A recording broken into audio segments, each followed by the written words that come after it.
ఏం మాట్లాడతావు? కాస్త బుర్ర ఉందా నీకు? అందుకే నీకు ఈ పేరు పెట్టారు. నీకు ఈ పేరు పెట్టిందే దానికి. ఇష్టం వచ్చినటువంటి మాటలు. నేను ఏదో మాట్లాడుతూ మళ్ళీ జగన్మోహన్ రెడ్డి గారి కుటుంబ సభ్యులు జగన్మోహన్ రెడ్డి గారు విమర్శలు చేస్తున్నారు, వాళ్ళ కుటుంబ సభ్యులనే సరిగ్గా చూసుకోలేకపోతున్నాడు అనేటువంటి మాట మాట్లాడాడు. చెప్పు, నీకు మీ తాత నందమూరి తారక రామారావు గారు నీ తండ్రి గురించి ఏం చెప్పారు ఒకసారి చెప్పు. లేదా మీ తాతగారు ప్రేమించి పెళ్లి చేసుకున్నటువంటి మీ అమ్మమ్మ గారు అయినటువంటి లక్ష్మీపార్వతి గారు మీ నాన్నగారి గురించి ఏం చెప్పారు ఒక్కసారి చెప్పు. లేదా మీ అమ్మగారితో తోబుట్టుగా పుట్టినటువంటి మీ మామ నందమూరి హరికృష్ణ గారు నీ తండ్రి గురించి ఏం చెప్పారు ఒక్కసారి చెప్పిన ఆయన. లేదా మీ పెదనాన్నగారు దగ్గుబాటి వెంకటేశ్వరరావు గారు ఆయన రాసుకున్నటువంటి పుస్తకంలో నీ తండ్రి గురించి ఏం రాశారు ఒకసారి చెప్పు. లేదా మీ పెద్దమ్మ పురంధేశ్వరి గారు మీ నాన్నగారి గురించి ఏం మాట్లాడారో ఒకసారి సెలవిస్తావా.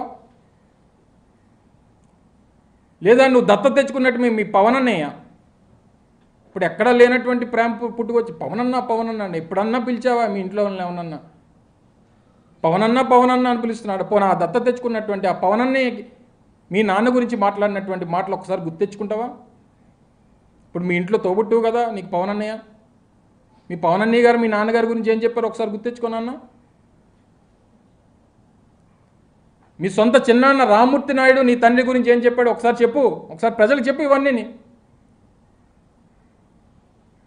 ఇంకా మీ పెద్దమ్మ పురంధేశ్వరి గారికి రాజకీయంగా పదవినిచ్చి ఎంపీని చేసి కేంద్ర మంత్రిని చేసినటువంటి చరిత్ర రాజశేఖర రెడ్డి గారికి దక్కుతుంది.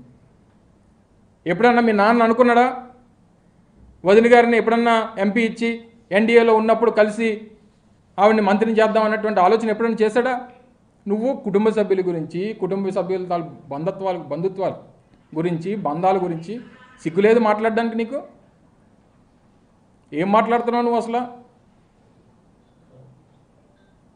నువ్వు ఐటీ మంత్రిగా ఉన్నప్పుడు ఈ రాష్ట్రంలో ఎగుమతులు కేవలం 900 కోట్ల రూపాయలు మాత్రమే ఐటీ ఎగుమతులు ఉంటే, మేము ప్రభుత్వంలోకి వచ్చిన తర్వాత ఈరోజు కేంద్ర ప్రభుత్వం ఇచ్చినటువంటి లెక్కల ప్రకారం 2500 కోట్ల రూపాయల ఐటీ ఎగుమతులు ఈరోజు చేస్తూ ఉన్నాం రాష్ట్రం నుంచి.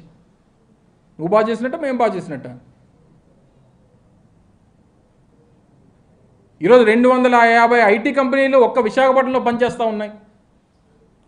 ప్రతిష్టాత్మకమైనటువంటి ఇన్ఫోసిస్ సంస్థని ఈరోజు విశాఖపట్నం తీసుకొచ్చినటువంటి చరిత్ర మాది. రాష్ట్రంలో దాదాపు 70-80 వేల మంది ఐటీ ఉద్యోగస్తులు రాష్ట్రంలో ఇతర ప్రాంతాలతో కలిపి ఈరోజు ఐటీ ఉద్యోగస్తులు పనిచేస్తూ ఉన్నారు. ఒక్కొక్క సందర్భంలో మీరు గుర్తుందో లేదో 2017లో ఆయన ఐటీ శాఖ మంత్రిగా ఉన్నప్పుడు విశాఖపట్నంలో ఒక పత్రికా సమావేశంలో ఆయనే చెప్పాడు, విశాఖపట్నానికి ఐటీ సంస్థలు రావు,